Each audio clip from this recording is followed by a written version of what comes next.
Hey, Magnus speaking. Now, with all of today's cameras, where does the sensor come into play, and does it mean anything when you're comparing the same size sensor between different cameras?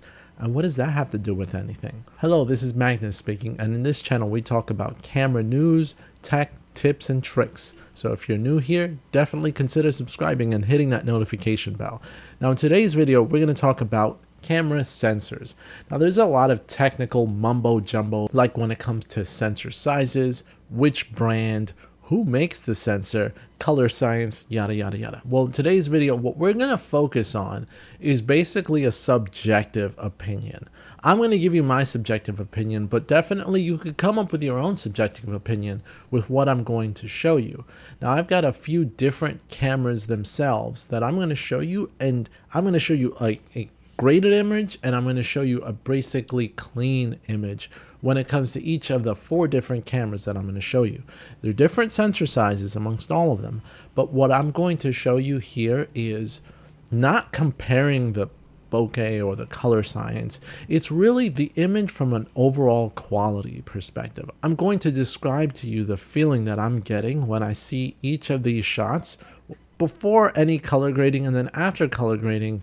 Do I feel like I'm getting what I want? And you tell me if one looks better than the other from what you're looking at, because you might interpret it differently than I do. Anyway, without further delay, let's go on. Now, in this video, I'm going to compare the Blackmagic Pocket Cinema Camera 4K against the 5D Mark IV from Canon, the Samsung NX1, which, yes, it's a long retired series, but it's one that I still depend on to this day and is still relevant, and the Panasonic GH5. GH5 is legendary when it comes to filming, so these 4 cameras I'm going to compare. Sorry, no Sony here. And what I want to describe to you is the feeling that I get when I look at just the clean footage of each of these cameras, color correct it, and then give it another once over to feel how I feel afterwards with the correction. First shot I'm going to show you is the Panasonic GH5. Now I recorded this with GH5's Vlog. I wanted to basically get the most dynamic range I could possibly get on the GH5. And it's very flat when you record Vlog. But what I see is actually the footage itself does look pretty good. A little a little soft, but the feeling that I get from the flat footage is that I definitely have a lot of room to play with now. This 10-bit 422, but I'm not going to talk about the color science because it does look a little bit off to me. It's really, the feeling that I get is like it's nice and creamy. It is kind of cinematic looking, and it's nice. It's an overall, it gives me the feeling of like, yeah, this is kind of movie quality. I can see like a movie being filmed with this camera. It does give me that feeling. So GH5 is definitely a win from that perspective.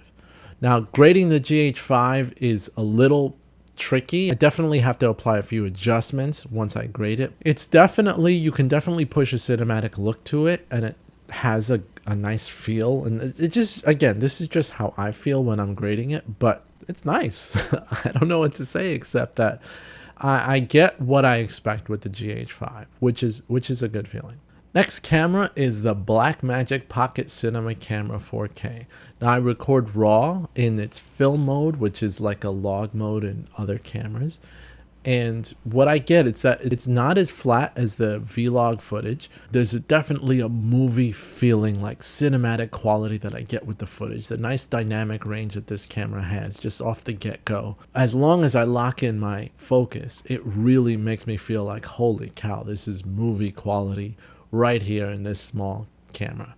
Now after grading, and I definitely have some familiar grading techniques that I do with this camera, no disappointment. This video right here that I'm recording, speaking to you right now, is actually with the Blackmagic Pocket Cinema camera because I just love the way it handles colors, and it really still gives me that cinematic, I'm filming a movie feeling with the Blackmagic.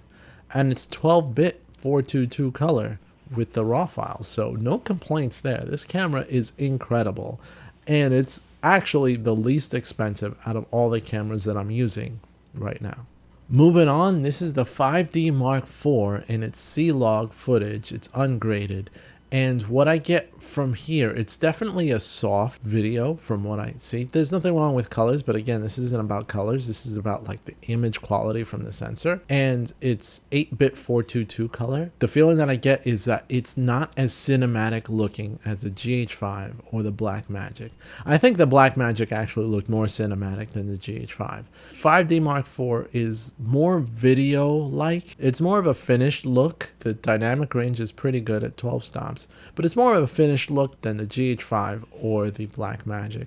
And when graded, I think that it just doesn't look as cinematic as the other two cameras, but it's definitely a pretty looking, easy to work with video file. The video file itself, it just looks usable. If I were to compare it to anything, it's more like a sitcom TV show type of look rather than a cinematic, really deep engaged movie from my perspective. And finally, we've got the Samsung NX1. It doesn't have a long profile, but I tried to make it as flat as possible when I record without losing color because it's 8-bit 420 recording. But even off of 8-bit 420, it looks really nice. Like the colors that come out of it are really nice looking. It's real sharp. It's sharper than any of the other cameras that I have. Even though I turned down the sharpening in camera, it's still very sharp because it's a 6.5K sensor that's actually downsampling to 4K. So it's actually very sharp.